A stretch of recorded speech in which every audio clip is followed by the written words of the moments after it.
Data-driven process discovery. In this video, we are going to look at how we can discover our process using event data. In this case, we are looking at the purchasing process with the following 5 layers. The event data looks as follows. We have a case, we have an activity, we have a start time, an end time for the activity, we have a resource, and we have a role. When we build the process, we first look at the most dominant variant. This is what is in the psyche of the people, and they think that this is the actual process that is in play. But when we look at all of the activities and we start looking at it, we see a different process map. This is still not the complete process map.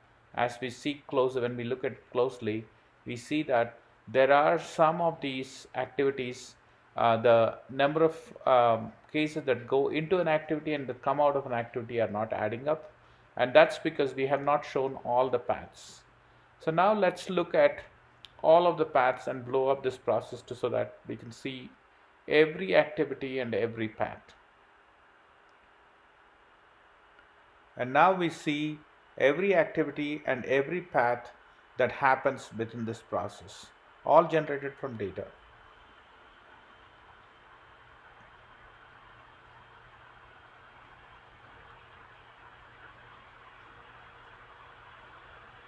So the next step is going to be looking at the time it takes. So the activities can be looked at from a time perspective, how much time each activity takes, and the wait time between different activities. And we can look at this time from a total duration for all the cases, or we can look at the average time, or we can look at the minimum time, or we can look at the maximum time, or we can look at even the median time. So this allows us to identify which activities take the longest time, which wait times are the longest, and where the bottlenecks are.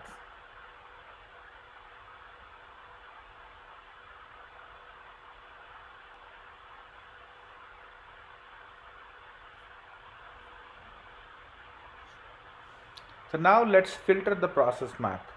And here we are going to filter it by duration. And this shows us all the processes, all the cases that took more than 21 days. So we are going to look at purchase orders that took more than 21 days. And we are going to filter this and name this filtered process map. And we can see now 92 cases went through the process that took more than 21 days. And we can look at this filtered process map also from a timeline perspective, and we can see that these 92 cases took a majority of the wait time that we were seeing earlier, the 12 years, and we can see that this particular set of 92 cases were the main culprit. Now let's look at replaying the process as if we are seeing the entire process end to end flow in real time by fast forwarding the process and fast forwarding the time. And as we see here, we can see as the time moves, we can see how each case moves through the process, and we can see where the bottlenecks are. So you can see a lot of cases that are getting queued up between the amendment and the analysis. Contact us at Decision Products at Apps Consultants for more information and how you can understand and discover your process and identify anomalies